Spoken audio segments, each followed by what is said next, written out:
So yeah, this is where Doug resides. And it's nice to live here on my own as well because I'll come out naked sometimes. I've always got a drink in my hand, but I'll be naked and the sunglasses are on. Just looking around going, and what?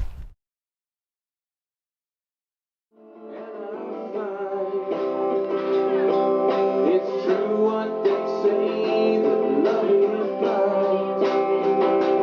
Girl, you didn't see that I stripped for you. I Strip For You was off one of my solo albums called I Strip For You, the same name, from 1989, and I wrote that basically was a song and of a time that broke me as a person.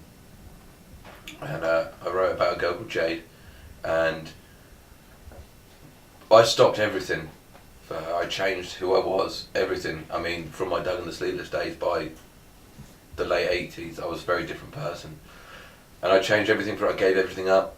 I stopped music, everything. Down to the bone completely for her. And then she just went, and I don't know, as a person, it ripped me completely in two. And so that's a very powerful song. That's why I wanted to kind of bring it back with these guys, because it's still very raw. And it's one of the things you never kind of get over. But that's what it's about. I mean, people kind of look at it and go, oh, it's sexual. And it's not. It's about stripping down your soul and your personality.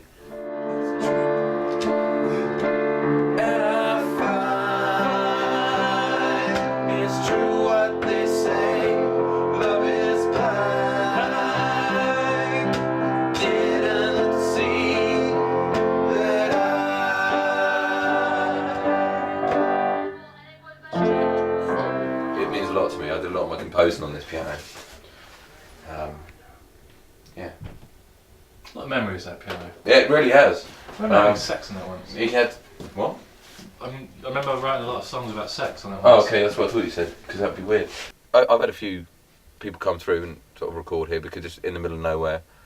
And every song that comes through here, I always like to have my own little touch. I like to put a solo on it. Just to sort of like a producer's signature, you know. Instead of having a particular recording style, I like to just solo on whatever the hell is recording here. But no, it's good. It's nice to have the boys in now. We're at a good level now. Obviously, we broke up before and stuff, and now we've got Jab K and Stefan joined us. We're happy with our sound. It is a good setup, and the boys like it. It's got a good sound, good vibe, and it's fun. It's in the middle of nowhere. Last night we was sort of jamming till 2, 3 in the morning. So it's got good energy. Because it's a perfect sort of cylindrical shape, the sound carries so well. And like I say, this was a shell when I bought it. These are things that fans have sent in. Scary as fuck, but they've sent them in, so I put them up. Because I like free stuff. Can you hear certain places the way the voice carries? Can you hear that? Yeah. I don't know if you picked that up, but It's pretty sexy. It's a really well balanced room. And like I said, this was a shell when I bought it. I spent many years getting it. Yeah. Looks into the old mixing room. Like I say, this is all fan-made stuff, which is cool. I get random little parcels dropped off at my house, but I appreciate it because obviously they care. A child dropped off on us, didn't you? Yeah, that was weird. Apparently it was mine, but I just returned to sender. So what are you gonna do? I'm quite a private guy. I really let people in my house often.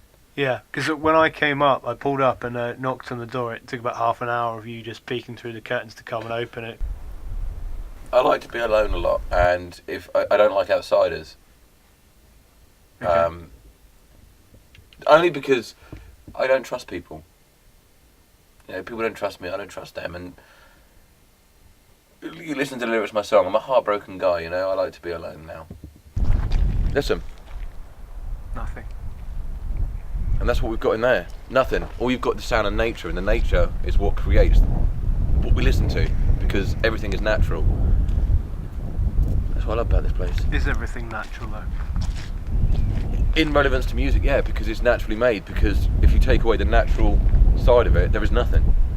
I've done quite a bit in here. I did an acoustic track with Rihanna recently, Right. which actually, I think her music's rubbish, but when I put some stuff on there, it was really good. Right, so you think you've improved Rihanna? I'd like to think I've made her fabulous. I mean, don't quote me on that, but footnote it because she'll probably agree. I mean, all this is all local wood from felled trees. From what? Felled, Phil. fallen. Right. Basically, trees that fell the fuck down. Your multi-room sound system Yeah. is great. It's innovative. For what reason do you feel like you need to listen to music when you're on the toilet? Specifically, It's emotion. You don't know when emotion's going to hit. It's like lightning or heart attacks. Elvis was on a crap when he had a heart attack. He didn't know it was going to happen. It just happened. That's what life is. You can't preordain lightning strikes. You can't do any of that. I could be sat in the crap and think, oh, I just fell in love. You don't know it happens. So that's why I wire it into every room. You feel most natural when you're not thinking about anything. And that's the best time to listen to music, when you feel nothing. So this is my sort of loungy area. I kind of spend a lot of time. I mean, I live here alone. I don't have anyone to live with because no one wants to live with me. But They don't. no, they don't. Yeah, so this is where we chill out. We watch a bit of Dad's Army once in a while. Who doesn't? It's fucking awesome. I've got a duck. This is kind of I look at this more my pre-studio. So I sit here and I fuck about, tinker about with the keys. This is where I kind of think a lot. So I'll chill in there, but when I need to think, I'll come in here and I chill. When I was a monk, this was after Jay. I did a strip funeral and that, and I broke apart, and then I went and became a monk for a while, as we talked about in previous days. And that taught me a lot about self-control and stuff like that, and realised that I'm not really good at it. You do suck. I'm terrible at self-control. Like they say, oh, you mustn't have sex, and you can't do this. Fuck off. I only got into this before I get a free meal. What the fuck? You know what I mean? You don't go to McDonald's, they sit down and give you a list of shit you can and cannot do. No, you just go in there and buy a burger and fuck off. I saw this by accident as well. I was in a helicopter and literally saw this place. I thought, oh, that's cool. So we landed in this field here. I mean, the fence wasn't there, I put that up because of idiots. But we landed in this field and I came over and it was empty and it had been derelict for years. So I got hold of the council and stuff like that to find out who owned it. Eventually put an offer in, bought it, and I spent years doing it up. But I'm happy with it now. The world started with silence, there was no noise. You capture that, you go in, and then by the end of it, you've created something that was never there before. You've taken that little gap in life, and you've put something in it. It might not be great, people are going to hate it, some people might like it, but you've made that one little gap of dead space something relevant. That's what recording's about, personally. That's why I do it. And like I said, people are going to hate it, and people will hate it. What we've done today, people are going to fucking hate it.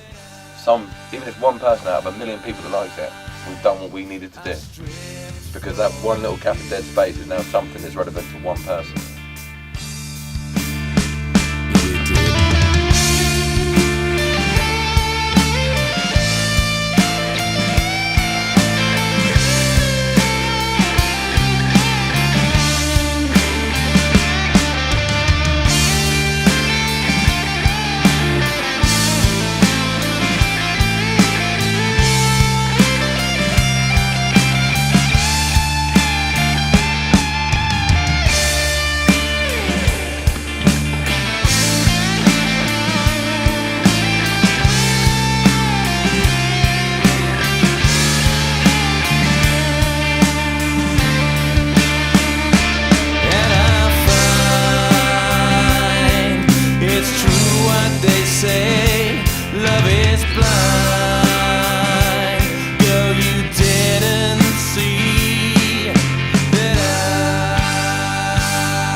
This was nothing once.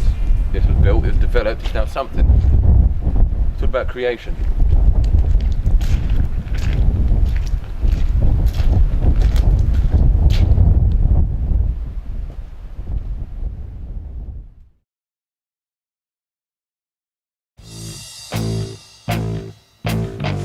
Didn't mean to meet you, I wanted your friend. You're into freedom and all that kind of stuff. I'm into a lot of things, and one of them is having my penis out a lot.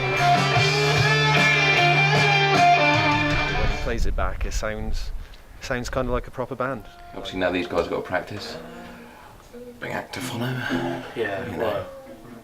But, I mean, they'll do okay, I think. we haven't done it yet, so Yeah. no. Praise them yet.